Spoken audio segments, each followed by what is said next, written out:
In 2007, Tarana Burke launched the Me Too movement to let survivors of, trigger alert, male sexual violence know that they aren't alone. And on October 15, 2017, Alyssa Milano, presumably from near where we are now, tweeted something that set off a firestorm of storytelling. It's not just about a hashtag. It's not just about activism. It's not just about statistics. This is my true story of not being just a survivor, but a thriver. Daddy's girl. I've never been a typical daddy's girl. I never stood on his feet while he twirled me about, and I never needed a pep talk for him to chase away doubt. And no, he didn't abandon me while I was still a fetus, and he wasn't a deadbeat that refused to feed us. In fact, I say everything was pretty much cool, up until that fiasco when I was about 2, and he frolicked on my mom with his white Boston boo.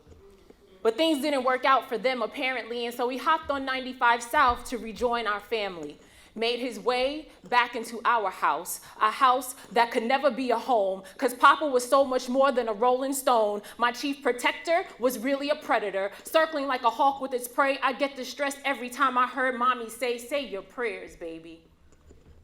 Now, I lay me down to sleep. I pray my soul from him, Lord keep. And the him was my dad. And even though I didn't understand everything, I knew that this was bad. And I was merely the recipient of the inappropriate desires that he had, especially late in the midnight hours. When eye-catching moonlight fell on the face of blossoming flowers, he abused his power, fondling my body as if I were a piece of meat, mishandling my temple and destroying my esteem. From the time that I was 7 up until just before 13, the man whose chromosomes made up my genetic ID was the same one who molested me.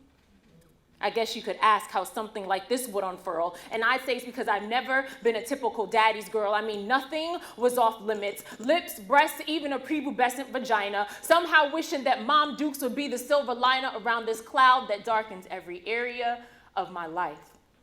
For so long, I couldn't understand how a heavenly father could love me if my own dad raised me with dread and insecurity. But now my faith and spirituality are the very things that force me to deal with my emotions brutally and honestly. When I'm hurt, I cry. When I'm confused, God, why? When I'm angry, I snap. And these are sometimes very real emotions that can't be held back. And I know that I'm not the only one who suffered this trauma.